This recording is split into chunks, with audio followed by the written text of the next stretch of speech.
Welcome to IdeaDrop, the place where we drop funny ideas about businesses, or they're serious ideas. It's your job to decide whether or not they're good or bad or funny or not. Kendall, here's my first question for you. If you were on your first date, what is one question you could ask your first date person that you could also ask your business partner? I get pretty focused on my work. Will you be a drag? Oh, that's a weird first date question. I would call that not a good date. I would not enjoy that date so much unless you want me to give you a first date question that I could ask a business partner. Yeah. Basically, just ask your date. When we are in KPIs? close proximity, how do I make you feel? Oh, that again. I feel like you're coming on strong for a first date, but Dude, I'm okay with it. This is how my first date went. This is how your first date goes. Do you want children? And if so, how many? I don't know what you do on first dates, but I've only had 2. And really? One of them, yeah, I'm batting 50% on that one.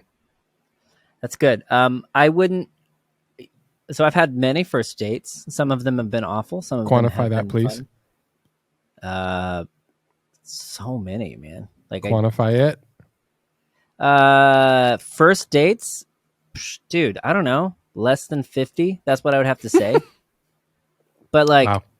Keep in mind, I got married, I think a decade after you got married. So that is correct. Right. So insert a decade of dating in there, and a first date isn't that high of a commitment. I mean, I've done blind first dates. I've done setup first dates. Whatever.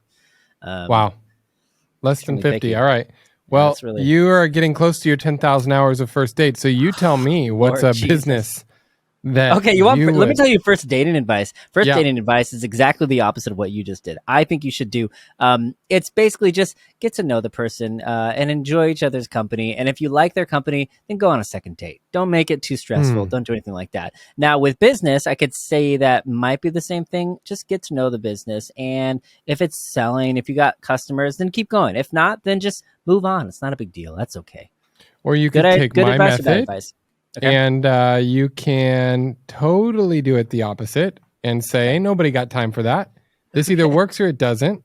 Yep. And how serious are you? Yes. Man, that's dangerous though, because everybody has skeletons in their closet, and it's really okay. So when you fall in love, that's the closest thing to madness. Madness as in you are insane. As in you are making irrational decisions. And I think it's really important to get through that madness era as fast as you want, doesn't matter. But just get to the side where you have found yourself becoming annoyed with the person on the other side of the dating, and then look at that person and say, do I want to be with you? Do I want to be next to you? Do I enjoy being around you? And if that's a yes, then marry that person. Get on with it. First dates for me had nothing to do with chemistry. It was all logic. It was like, are we a good fit? Do we have shared values? Really? Are you humble enough to know that you don't know it all now and you want to grow for the rest of your life? That was important. I want that as well. Yeah, so I was more like, look, I have to be attracted to you, share the same values, and I need to know that you believe you don't know it all. And if those things are all ticked, I mean, we can just see how fast we can go here. I got married in 11 months, so 6 months of dating and 5 months of engagement, roughly. Bro, I got married in 11 months as well. So here's an interesting criteria. Nice. I had. This was without prompting them. At some point in your dating relationship, does the person ever apologize for anything? And it doesn't have to be with you. It can be about totally something different, like for somebody else, like, man, I blew it. If they have self-awareness, that's a huge tick on my box. Like, okay, sweet, you have that. Everything. It's so rare. And I have so many friends who got married to people who they thought were really, really wonderful, but they were just hot and fun to be around, but they're not self-aware. And that's awful. Anyway. So on a scale of 1 to 20, I'll be nice. Yeah. How self-aware do you think my wife is? Oh gosh. Hold on. She'll never hear this. Don't worry about it. Yeah, she doesn't listen to us. My wife doesn't listen to us either. Nope. Yeah. This is us just like this is man time.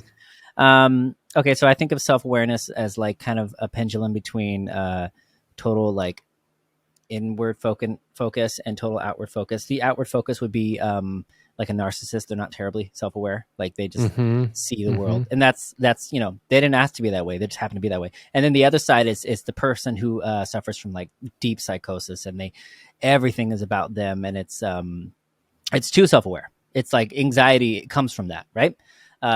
And I would say your wife probably is extremely self-aware.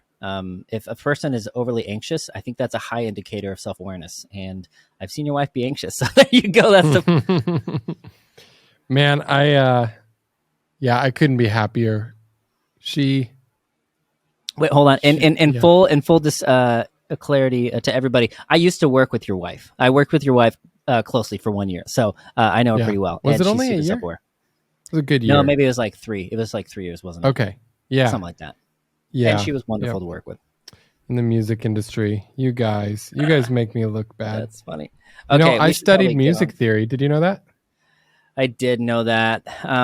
You are more theory smart than most musicians. I'll say that. Which is weird because I don't feel like I learned a ton of music theory. Like once I got through the circle of fifths, I'm like, I got it. Yep, that's enough. I mean, it's the Rosetta Stone. So once you figure that out, you've kind of unlocked everything. Now that says nothing for your ability to pull it off. That just says everything for your ability to comprehend it. No, and my wife gets mad that I can't keep time as well enough to play with her. So, yeah. Yeah, but that's okay. That's fine. All right, Kendall, here's my idea. I want to pitch to you first. You've done Alibaba, right? I'm sure you've perused the website every now and again. Gotten some bids? Yeah, definitely. I've done that too. And now I hate that email address and I had to delete it, which is awful. Right. And you've done ThomasNet. Have you done ThomasNet before? I've not done ThomasNet. What's ThomasNet? It's like the American version of it. Really? But it's awful. It's terrible. Oh. It's so terrible. You can't reach out anything like that. So what if there was a go-between business that would literally just say, hey, we are your connect with your Chinese supplier, and you don't have to worry about all of this headache? Would that be an easy business to start, a hard business to start, if you were to build a website and get traffic and say, hey, we're Alibaba without the bullshit, and we'll take care of all the connection for you? Obviously, you're going to pay a little bit on the go-between, but also you're not going to get scammed because people are very afraid of being scammed through Alibaba because it happens, right? Good business, as with bad business. Almost all of our business ideas, this already exists. This is a common thing. But would you start this business? Yeah. No, I would not start this business. You're dealing with really terrible margins and a lot of looky-loos, a lot of window shoppers. So this business is logistically heavy in the relational time pre-transaction. That's a good point. That's a really good point. You want somebody just to say, I want it, spend the money, and then you have the relationship. There's a lot of like dating involved in this business. You're right. Terrible business. Can I, but let's hone it in. So like all business problems, there are solutions. If you did that for a single audience that you knew well, then the filtering is extremely easy. Your margins are better because when people buy from trust within their niche, it's more about the simplicity of, can you get this done for me at a high quality? Right. And it's and with some decent speed and agreeable costs, but it's not a race to the bottom. It's not shopping. It's not ideation. So let's take your previous industry. Let's just say you wanted to do this for amps and circuitry and direct boxes and cabling for audio, right? Sure. And for production. Your audience, even within the production space, then you'd have to pick a segment. Let's say you did it for traveling production crews only. And you stood up the landing page and said, I am the guy who gets you your overseas, costs on traveling production gear. And if your band wants to brand a microphone or something like that, I also do that. But I only serve you guys. And I deal with China direct, and all you have to do is be willing to wait 3 months. If you want 3 weeks, go to D&H. B&H. If you want 3 months, I get you the better price. Now you get room to go play on your margins because you're just the get it done guy. Okay, I don't think that would work at all, and I think that's largely just because of the industry specifics. That industry is really big on brand loyalty, and also Okay. it's huge on respect. You walk into a room and you see a label. If I see Meyer, I know this is a good venue. If I don't see that, Wonderful. I'm like, I don't think this is going So to go well. that is a great example of you knowing that space and me not. And so it saved you so much time. You know what you didn't do? Yeah, Start the damn business. I didn't start the So damn business. you just saved thousands of hours and lots of pain, right? And so that's because you knew the audience. So let's change the audience to something I know. Oh yeah. Let's say I want to do this for this is dumb, but like Okay. supplement packaging. Supplements are a huge e-commerce business. I know a decent amount about packaging. I know a decent amount about e-commerce, and typically your packaging is an afterthought after you get your supplement, sourced. Mm-hmm. But how it's packaged matters. So, if you want to charge a premium for your creatine pill or whatever it is for the workout bros, then your packaging is going to end up being the difference between this thing being sold for $16 and $23. And the difference between selling it for $16 and $23, if your cost after it's landed in the US is 11, is massive amounts of profit difference, especially if it takes you $5 to buy a customer through your ads. So packaging and branding ends up being the thing that creates margin, not how cheap you sourced your packaging. So now I'd love to be your packaging broker because guess what I have? A designer and like 17 places in China who can do packaging. So with a designer and my consulting, I'm helping you move your revenue up. Yeah. And that helps you just say yes to buying the packaging through me. Okay, I actually like this idea a lot, significant amount, because that's a real problem. And I've dealt it on small levels, but not on large scale. Large scale, I've looked at solutions and I couldn't find a quick one. The issue with that business, no, I don't think there's any issues because you just place the you just order have to have and the all the contacts. go-between. Yeah, you have to have the contacts. Issues, it's a broker business at the end of the day. So brokering is all about contacts. Don't start a brokerage if you don't know how you're going to get the contacts. Only do a brokering business if you are confident that as you work, you will get introduced to more people. You'll get deeper in that niche. I actually think you could pull this off. Specifically you. Probably not many other people, but you could because of your connections within that industry. My dad, or my wife's dad, my father-in-law, I think we call it in California. That's what they call it, yeah. He has been operating one of the larger boxing companies for, so that he lives in Thailand, splits his time between Thailand and New York, and he is working on a Nike contract. They already have, I want to say 80 to 90% of Adidas shoe boxes worldwide. And so that's a lot of shoe boxes, right? And at one point, I don't know where this stands today, they had all the shoe boxes or almost all the shoe boxes in Target, like all the brands in Target. Target wanted specific, packaging requirements and ethically sourced, and that's what their specialty is. A part of that is an R&D department. I think they have a team of 3 people or something with fancy computers, fancy 3D engineering and rendering and creativity. And they made a beautiful showroom. It's just an office. It's not a retail showroom. It's just a beautiful area that, a Nike exec can fly into and come and look at demos of wow, look at the way this one folds and just feels right. Think of Apple packaging. And so there's a price for every scale of like high quality packaging, but their business is essentially brokering. They also do the manufacturing, but essentially, does he do the brokering or is he over what portion does he do? He runs the company. He runs a whole company. Yeah. Oh damn.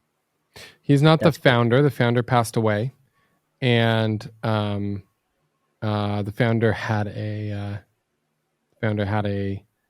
partner that ended up in a messy lawsuit after 20 years of doing business together. And the founder bought out the bad actor, / forced him out in legal action. And when the founder passed, Jenna's dad was COO, and the son stepped in because he inherited the equity. Stepped in, came over from his law background. The son was a lawyer, to be CEO by title, but that doesn't mean he knows how to run a 30, 40-year-old company. So COO kind of runs everything at that point.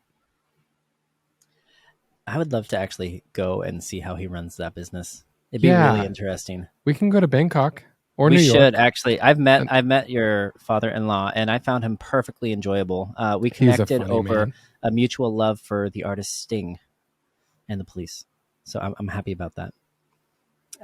Okay, my friend, would you like me to pitch you another business, or would you like me to tell you about a book, or would you like to tell me about any of your ideas? You choose. I don't like having so many options. I just want you to take life by the balls and give me one. Okay, so here, let me tell you about something that I did the other day. So the other day I was in Pittsburgh. I have a friend of mine. He's also a friend of yours. He called me out. He said, hey, I'm presenting a new exhibit in Pittsburgh. Come out. So I was like, I have no idea what to expect. I love it. I want to go. So I go out there. And he operates in the world of augmented reality. So you put on these glasses and you can still see everything in the room, but you also see other things in addition to that, kind of like a VR situation, but you do with it. Yeah, very, very cool. So think of Iron Man. You know, Iron Man looks out and he sees the world, but then he also sees a heads-up display over it. So kind of like that. So my friend he was part of a team that put together a show about this artist. Oh man, I got to look up the name of the artist. It's an augmented reality art show you went to? Augmented reality art show. This artist who died. He died, and they recorded him right before he died. So he is giving his literal last performance digitally, which is so fascinating. In a physical place. In a physical place, and you can see it. So you go in, and the stage is in the center of the room, and you're watching this person play, which is fantastic. It's very, very interesting. You should go look at it. It's in New York City right now. They're premiering. I think it's called Kygo or something like that. Look up augmented reality New York City. It's very, very fascinating. If you want to go, I'll take you to it. But it broaches a bunch of interesting questions. So the person is no longer alive, and he's playing the music. We've hit it. The thing, and AI is going to make this even further, like a big issue. Not an issue. It could be an opportunity, or it could be an issue, just depending on how you swing it, right? So this guy gave, express permission to perform it. So that's great. He's doing it posthumously. It's beautiful. Yeah. But a lot of people won't give that permission. And will they perform? Will they not? Will we be able to resurrect Bach and say, hey, perform for us, something from the Well Tempered Clavier? What do we do, right? You know what fascinates me about this is the actual human desire to have an impact or matter.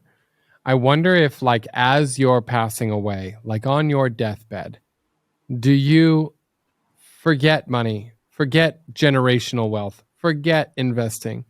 Do you just sign off on the rights to use me in a way that would be the biggest in the public, as long as it was true to who I am?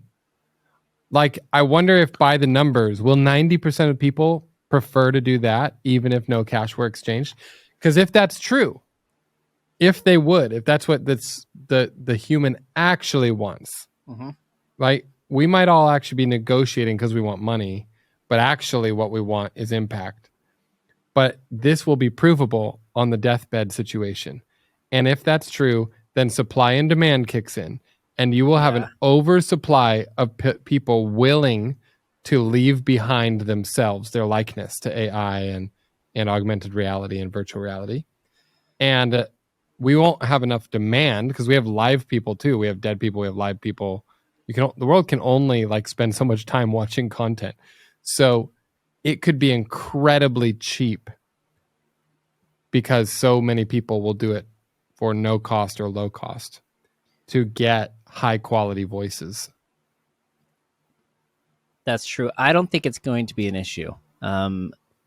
I think Tell me. maybe for a few people, maybe for your Taylor Swift, for your insert any actor or famous figure who's fading away, slowly fading away. But I also think that they'll find ways around that in lawsuits, and they'll just create videos and movies about them anyways, because we're already doing it, right? Fun fact. Did you know, so when they invented the voice recorder, right? So way back in the day, the big headline that everybody used, like the first headline they used was, "You can talk to the dead." Yikes. Because it's just so you just recorded somebody who's, since passed on, and you'll be able to hear them into eternity. That makes so much sense. Right? And we're having the same conversation right now when we're now doing like the literal, like, I guess I don't know, your likeness is being recorded. It won't be able to be produced one-to-one, but if, kind of similar. It's going to be weird. All I know is it's going to be weird. All right. So I would like to transition us to some Q&A. Please. From the Facebook group. Did you know I did this? I asked people, I said, for this week's recording, I need some community members to ask us some questions about growing a small business or starting a business. The more context you give, the more likely we will play off of it live. I don't know if you saw this, but I've got some interesting thoughts that I'd like your response to. I'll respond, but you go first. David says, if you aren't that good at the service you're trying to provide, do you switch to something you are good at, outsource to somebody who's better than you, or learn the skill needed to provide the service? That's tough, because I would say it's very circumstantial, and also circumstantial to how quickly can you learn it? Do you need to learn it? Do you have low expenses? Do you have a lot of runway cash? If you're flush with cash, then I would outsource almost every single thing I can. If you're not, don't do it. Now, there is a large... Say that again. No. If you're flush with cash... Yeah, if you have a lot of money, then outsource it if you're able, right? Because you want to control the chain. You don't necessarily want to control the fulfillment, because then you've just bought yourself a job. And... I don't necessarily want to buy myself a job. I want to build a company, right? Assuming that that's the goal here. If you want to become a freelancer, then it's fantastic. Learn it. It's great. So here's my thoughts on this. You switch to something you're good at. Don't outsource it. You don't learn it. Take it from somebody who's learned a lot of shit. I've learned a lot of shit. I always waste my time. Every time I do that. Now, don't get me wrong. Like, it compounds eventually. So later, broad knowledge, which I don't know how much deep knowledge I have, but I certainly have broad knowledge. And that lets me connect dots, and that can help me get paid. But in general, the best way to make an income is T-shaped. You want to be deep on one thing and broad. So if you could be 80% deep on one thing and 80% broad against everything related, then you're in a unique position to be the broker of that space, because you know it almost to the master level, but you didn't waste all your time to the nth degree of getting to the master level. But the master level people are so obsessive, they're going to keep being the masters, and they need people like you to broker them. And the world works off of brokers. Like, that is how the supply and demand of the world works. So I would start with something I'm good at, and then I would work on that broad, like, what are all the ways this thing I'm good at does show up in the world? And I would simply ask myself the question, who is paying the most for someone like me, and why? I would spend all your learning time figuring out why someone else is paid to do something similar to you, but more. Can you elaborate on that? Or give me an example? Yeah. So let's say, the classic example is you're good at arguing, so your parents tell you should become a lawyer, right? Yeah. I would ask myself, who gets paid the most to argue in the world? Let's say you're like, when I say argue, I just mean like combative language, winning points, right? That thing. I would do some research on that. Nowadays, you can freaking ask ChatGPT, but maybe it'll be lawyer, but what kind of lawyer? Maybe it'll be an investment banker negotiating a deal. Maybe it'll be a very high-end broker of airplanes. You know, do you want to make 3% off of selling SaaS software, or do you want to make 3% of a Learjet? Like, either way, it's very similar in the skill. And what you're doing is you're having a conversation, and you need your points to be more important or be more accurate and convincing than, I don't want to call them your opponent, but your buyer. I just don't think that people, let's say you don't have the gift of gab. Should I start a podcast? Should I learn how to get it? No. Okay. Like, we talked to a guy today who was like, yeah, I'm not sure that I'm that good on talking, but at speaking, on recording, but I could practice and I could get better. And he's like, but I am good at writing. And I don't think that person should try to translate their writing communication skill to speaking. I think they should double down on writing. What's the best way to get paid to write? That's a better rule of thumb, because time is what really brings you all of the value. Compounding brings you all the value in life.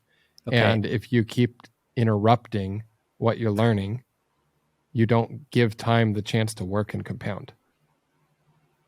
That is interesting. I can speak from personal experience, and I know you can, about the travails of learning something, like a deep knowledge of something you didn't have a deep knowledge before. Unless you're obsessed and excited about it, it just almost never works out. But if you're obsessed with it, then it's going to be great. And you did this on last week's episode, right? You were like, it was the worst, man. It was the worst thing on earth. Dustin learns to code. I killed myself. I learned a very specific, difficult thing in coding. Not even Python. Yeah. Python was easy compared to this. Anyways, dude, no. Yeah, so you did JavaScript. Yep. Yeah. So I think the honest advice would be, if you can sprint at it, and I mean sprint as in, can you put out an MVP, a minimum viable product, then do it yourself, and then see if somebody wants to buy that product, and then hire the person who can do it better than you. What always works is if you surround yourself with people smarter than you who are very passionate about whatever they're doing. So let's say you're like selling writing services. Are you an average writer? That's great. See if you can sell the service, and then get the world's greatest writer you can afford, who's super excited about it and wants to work on that, because based on there are the people out revenue there that are passionate, command. Right? And unless you have an obsession, you will never be the expert. That's just the reality of it. Unless you can, I feel like, okay, so this is related. James says, how do you decide on a marketing strategy? Paid ads can be a clear path for proof of concept, or MVP, but would also require a decent amount of upfront capital. While organic content is far more cost effective, but could be a more long-tailed endeavor. Okay, this I'll just say my response, and then you can tell me how I'm wrong, because I think I'm wrong with this one. My quick and easy dirty one is I go to Reddit first, and I literally just post it and say, hey guys, is this a good thing, a bad thing? That's your quick, because people will be brutally honest there, because it's all filtered through anonymity. It's beautiful.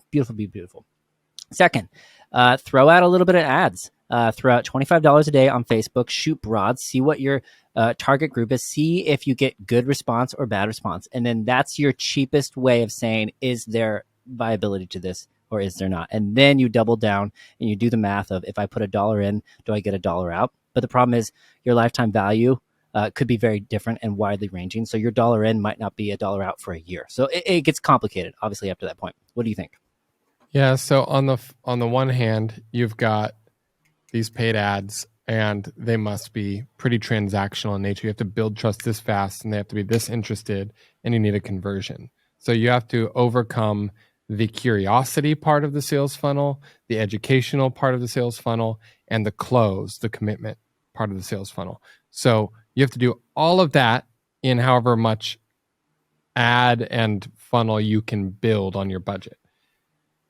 If you don't absolutely have a lightning product to that consumer, then that will not work. So if you pick up the phone and you try to sell one manually, or you go to the mall and you handshake and you try to sell one there, You'll get all the little nuance of what people's objections were, fears were, concerns were, interests are, curiosities are, hope was. You'll get this whole gamut of it, and then you have a better shot of dialing in your ads. With organic content, you can start today, throw it on TikTok, which has the most aggressive algorithm, and try a bunch of spaghetti against the wall. Now, you can also like pay some ads to boost that organic content. That's fine. But like, if you can't go handshake at the mall and ask people there or interview people or pick up the phone, I would do organic content. I would do a whole bunch of it. I would throw it on TikTok and I would see which ones take. And I'd make sure there's a link in your TikTok to somewhere they can check it out. And on the landing page that you have people linked to, make sure you've installed some kind of plugin for a heat map so you can see what their mouse does and where the user behavior is. Because if you've never seen one of those, it tells you so much about whether or not people are actually reading your phrases or how long they spend on your paragraphs or if they're clicking on your button. You can actually see that same nuanced stuff in your same funnel from organic to landing page. So, okay, specific question for you, Kendall. My wife and I have this ongoing argument. She thought of months ago, I was like, man, I should sell freeze-dried food for cats. And I was like, honey, that's a great idea. And she was like, maybe I should. So she looked it up. She went online and she's like, oh, somebody else is doing it. I can't do it. It's already on the market. And to which I was like, honey, how many brands of shoes are there on the market? Like, right? Like, there's not one. That's the worst reason. Yeah. Yeah. But I mean, she doesn't know what she doesn't know. That's fine. No. So I keep on threatening to like, well, I'm just going to build you a damn website and put out one ad and see what works. Right. But what would you do in this circumstance? Yeah, I wouldn't. I would actually go look up Facebook library, ad library, and I would see freeze-dried, is it dog food, cat food? Freeze-dried cat food. And I would look at all the competitors and what they're doing. And I would make a mimic of each of their ads of your own and put those out on TikTok. That's what I would do. So I would literally mimic and record every ad of a serious competitor you can find on Facebook ad library. And then I would start a new TikTok account and I would just put out, let's say, 6 ads that are copies. That's a great... See which one works. I think that's a good idea. I always forget about Facebook ad library. I've gone there several times and I'm always overwhelmed and underwhelmed. Like big companies where I'm like, where the hell, you're not even on here. Right. And then, it's you learn a lot by what's not on there. You learn a lot. Yeah, that's so true. Yep. So true. I told my son bad advice. Which time? And what happened? It was basically the opposite of the truth. And the truth is, it's what you don't know that will kill you, right? I said something like, it's dangerous to know so much, Sam. I was more talking about his ego and some pride in my little 11-year-old. But the truth is, it's what you don't know that kills you. It's what you don't know. Fun story about what you don't know. So did you know Freud, he was the first person to kind of bring that popular thought into society. He thought like, no, the lack of knowledge is actually saying something very, very big. So the famous story goes, he talks to a lady, and this lady had this interesting dream where there's a nameless person in the dream and they do a prominent thing. And then she's like, why is this person? And I can't think of their name. Yeah. And so he helped her figure out like, oh, it's because you don't know the name of your child's father. So it was a bastard child. And she didn't know that. So she figured it out through some subconscious, whatever, whether or not it's true or not. It's interesting. He popularized the looking into yourself and trying to figure out what do I not know and how can I learn from that? Close that gap. I love that guy. I love my Freud. That's amazing. Okay, here's another one. How do you juggle all the aspects of growing a business and where to find help? I have a mentor that guides me a little, but I could use a lot more hand-holding. I'm trying to double my day job. Before leaving, and it has been a ton of work to learn how to hire, train, set up systems, replace myself, and handle my clients. I'm now focusing my efforts on leads, and I have no idea what I'm doing there. I feel it's important for me to learn and operate the important areas of the business before I hire to replace myself. Here's my advice. That's too much. And this doesn't sound to me like somebody who's already isolated and just in startup mode. So they have something. They're trying to get out of this like early years of a business that has revenue, has some systems, has clients, but now there are still the things you don't know that you can't hire for because you don't know what you don't know. This is when you bring in consultants. And yes, you have to pay double, but you pay double for the consultant who knows what you don't know. And you negotiate 3-month or 6-month terms. Make sure that they are literally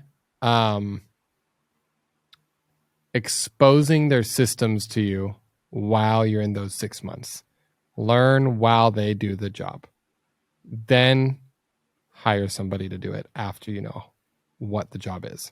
Bro, I emphatically agree with you. Emphatically, like 100%. I have been in this situation time and time again, but mostly on the consultant side, where somebody brings me in to clean up their mess, and they spent $20,000 on a $5,000 problem because they're trying so damn hard to do it themselves. When they could have literally just asked, like, "Hey, what do I do?" And you say, "No, don't do that.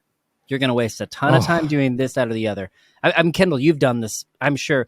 Like if I were to approach you and say, "Man, I have this incredible email system to communicate with all of my employees, and we just email all the time or we text," and you'd be like, "Bro, you should be using Slack." And maybe I've spent like months trying to set up this weird communication system when like, hey, there's a tool for that, and you just don't know because you don't know. That's a bad example, but you know what I mean? Dude, I have lost a lot of money trying to learn on the job. It's way cheaper to pay somebody who knows what they're doing and pay someone what they're worth. Don't cheap out on what you don't know. Cheap out on what you do know. So, next one. I started a business with my mom selling tea. You can eat this tea, and it's kind of like a dried fruit snack. A lot of stores are asking for free product to run tests to see if it sells. But since it's an unknown product, it would be tough to have people choose our tea over theirs. I get it. It's the only tea in the space that's unique enough in this way. It's the only tea you can eat. But I don't know what to do about the free. Should I instead go online? Is it a waste of time to go retail? Yep. The answer is yep. It's a waste of time to go retail until no, it's just a waste of time to go retail. I want to know if the margins are bad. The margins are definitely worse. I want to know if they actually have a customer base at this point. I mean, they must have some. Or not. Maybe I think he's sourcing it from somewhere else that already has this market. He's trying to break it into a new market. It's like, this exists in Korea, but this does not exist here. It's something like that. And the problem there is breaking into a new market is marketing. Marketing and sales are the most expensive part of a business. So it is going to be a lot cheaper for you at the end of the day to do this online. You can still do it in submarkets. So you'll have to get creative, right? Don't go mass market with tea you can eat, but find people who are already interested in some other unique type of food or drink, people who are willing to try things. There are always 10% of people are like this. And you have to find that group of people based on a signal where they are already adventurous in another way, and then you're marketing to them. It'll be far cheaper if you market to a subset of people and you find them based on a similarity with another product. So I don't know what those other products would be. I know that we had that sleep aid that speeds up the enzyme in your body that kicks out caffeine. And that was a pain in the ass in retail. We got it nationwide in Rite Aid, and then we got it pulled off of every shelf in Rite Aid because it didn't sell through enough. Because why? Because you have 6 square inches of ad space against a sea of distractions. So how is a consumer ever going to pick your product when they don't know what it is? People buy things in retail that they do know it is. They don't go there to explore. They go there to remind them of what I forgot, not to go learn about a new product. The internet and videos is where you learn about new things. So that same product today does decent revenue every month on Amazon, and people can stumble across it, find it. We run Amazon ads in that company. I have a very, very, very small equity stake in that company, and the operator of it has learned the hard way that retail is something you do after people already know what it is, not before. I kind of feel like that business, specifically selling tea, that's I guess edible tea, that is. This sounds like it's a bad thing, but it's not a bad thing. But I think it's just better to grow low and slow, long term. Just you don't need to make a ton of money. Just like grow your direct to consumer base, and if you just keep on going and keep on releasing something awesome, and people like it, if you have a high lifetime value, then it's gonna work. But that's not $1 billion business. That's a slow grow. I mean, you're probably and you never know. Like before, I mean, soy milk used to dominate the market. Remember this for alternative to dairy, and now it doesn't show up anywhere. Where is silk? Silk is gone. It is dead. You know what is here? Oat milk, almond milk. I don't know why all these nuts have nipples that you can milk apparently, but this milk thing, an alternative milk, has become huge. These used to be tiny little niches nobody knew of. Now we're getting into the world of alternative proteins, cricket proteins. Like, you didn't know that? All kinds of ways. Is that true? Yeah, absolutely. Oh. All kinds of ways to get, healthier or whole non-processed proteins at a cheap cost. And like, it's more an educational burden. You do not want to be the company that has the educational burden of America and the West and the world on your shoulders. You want to ride a wave. Don't try to create a tidal wave. Get a surfboard and ride the tidal wave. So I think when you have a unique thing like that, planting it in a totally different area is much worse than taking it one region further than where, let's say it's, let's say, I don't know anything about this tea, but let's say it was in Guatemala. Taking it a couple countries away, all the way to Peru eventually, like, is so much better than going, boom, I'm selling this in Canada. Like, that is so much better to go, some people have heard this, some people like this, but there's not a big player in these nearby regions. And just be the expander of it, not trying to plant it cold. Because you don't want the marketing burden, that's why. Next question. I'd love to hear you dig into my situation. This is Jonathan. Second year startup, bringing a novel medical device to market, still self-funding and still pre-revenue. I'm exploring creative ways to create market demand and jumpstart my sales.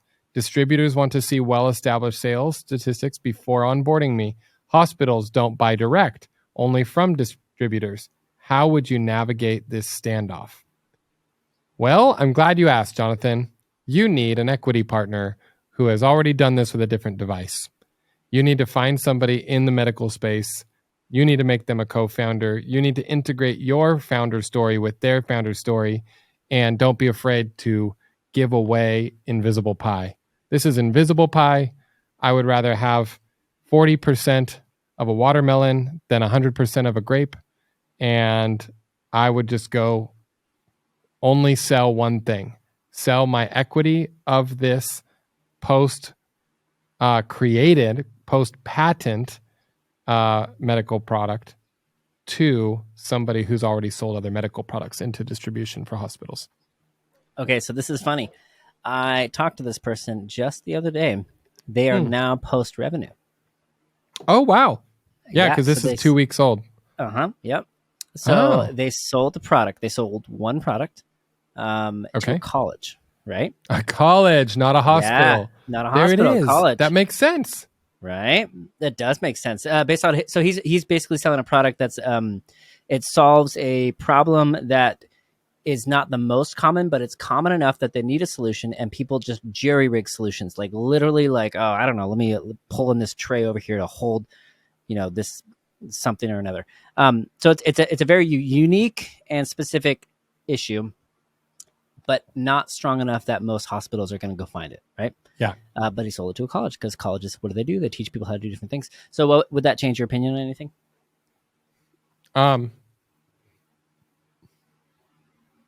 No, because it's not that big of a market. So you can go bat singles over there, or you can spend all your time finding somebody who will carry you, because you got the patents, you're the inventor, you already like know how to manufacture this thing. You're saving them so much time. Find somebody who has distribution. If you have saved them all that time, give them an easy button. Who is the person this is an easy button for? All right. Joseph says, how do you name a service company with many competitors? I'm opening a mold, fire, and water damage company. I want the brand. So let's see. Other competitor names are Eco Attic Solutions, Attica, Pure Eco. Should I go that route just like them, or do something easier like Insulation Ninja, Insulation Monster, and be more extreme with my brand? I like his idea. I would go Insulation Ninja. I would probably not try to compete for the same market that they're competing for. So if they're selling to boomers and Gen X, I would probably go, I'm insulation for millennials and Gen Z, or something like that. So if you have an established player, how can you differentiate for a different audience? I like that idea. Okay, so have you seen that auto body shop that went viral on TikTok? It was the post was, hey guys, I just got hired as a social media manager for this company, and I have no idea what I'm doing. Please make this post go viral. And it was just a cat dancing on top of their automotive shop. Yeah. And what did the post do? It went viral. And it was hilarious. Why? And Gen Z knew. They knew. All I got to do is ask. Yeah, absolutely. So basically, what does the company do? It's offering a solution that is it's unbiased in terms of age, right? Mm-hmm. And he just made it attractive to people who need it under the younger age. Look at an auto body shop. They're never reaching out to the teenage kid or anything like that, right? Or the college age or anything like that. So basically do that with this this insulation, because everybody needs insulation or mold or anything like that. It doesn't matter. A mold doesn't discriminate if you're old or not. So I would do exactly what you're saying. Make it hip. It's a bad word for it, but Yeah, it's not hip. That's make it current. What a word. I know. Make it that hip. Just ironically made me so not that hip. Is so ironic. Yeah, that's great. So I feel like the leader of that auto body shop made this correct judgment call. They said, do I go get a consultancy to do my social media advertisements, or do I go get a kid on social media to do my social media advertisements? You just typecasting, like literally just make it simple, stupid. Like, well, the people who use this a lot are the people who understand it a lot. I don't know how many times I've been complimented this year by hiring a Gen Z consultant to do my TikTok, and that was before our podcast. So it was last year. It was and her name is Nat. Mm-hmm. And I remember at the time the logic was, I don't know anything about this game. We have to figure out some way to play on social media. I could go ask marketing people and marketing teams that I know, or I could just like call somebody who's 22 and is on social media a lot, who and I did. And she's like, why don't you just hire me as a consultant? I have so many things to tell you about this. And that was it. That's how we got Nat. Bro, actually, she might be my favorite hire that you've done. Like she is really smart. It's fantastic. Yeah, I mean, sometimes pays off. She wouldn't have known how to sell herself as a social media manager at the time. She wouldn't even known how to apply for that job. But she knew how to use it. She knew how it was working, and she was curious enough to keep learning. And that's it. That's why you hire somebody to do that. So anyways, Chaz says, when somebody comes to town, like a big name like Taylor Swift, or you've got Kobe warming up before a big game, I want to know what is playing in their earbuds. I want to know how I could be listening to that at the same time. If they're getting pumped right before a big performance, I want to feel more connected to that. Is there a business here? What do you think, Dustin?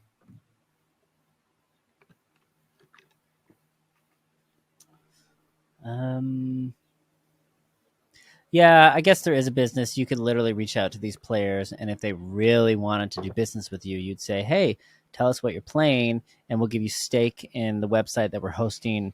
The information of what you're playing." But I don't think it's a good business because they make so much money. The amount of money you'd have to give them is just obscene. It's just absolutely asinine. I call this business pregame.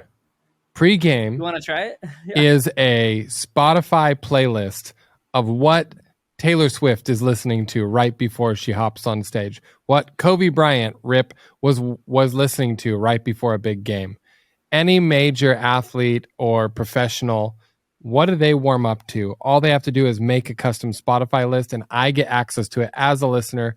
But because they pay gated it, they didn't play it on Spotify. They put it on whatever URL. There's a QR code. Now in the audience, I scan the QR code, and I get to listen to that same playlist right now live, but it's always live. And it will give me an indicator. Taylor Swift is listening to this now. And I feel connected across space and time. I pay $10 a month to be a part of this. What do you think? Okay, the listening to it now aspect is very interesting. Dude, okay, so I like going to the gym. It's great. And I listen to a playlist from Dwayne Johnson. I have a playlist that he put together, and I love it. It's actually fantastic. All the songs are great. See? It's just great. It's like a gym workout playlist. I don't know how that pays him directly. I know that it is a huge brand lifting thing, though. So there is money there, right? I do think there's a business here. I just don't know quite how it works. I think you know how it works. I don't want to do this business, but there's something there. This was fun. You got to go help your father-in-law. Sure. I'm meeting my mom. I'm meeting my mom next. That's good. Yeah. She's a wonderful business lady. She is actually. It'd be fun to have her on it at some point. I will ask her. Yeah. Please do. We don't share a last name, so it makes it convenient. I can just introduce her as, founder who had an exit. All right. Until next time.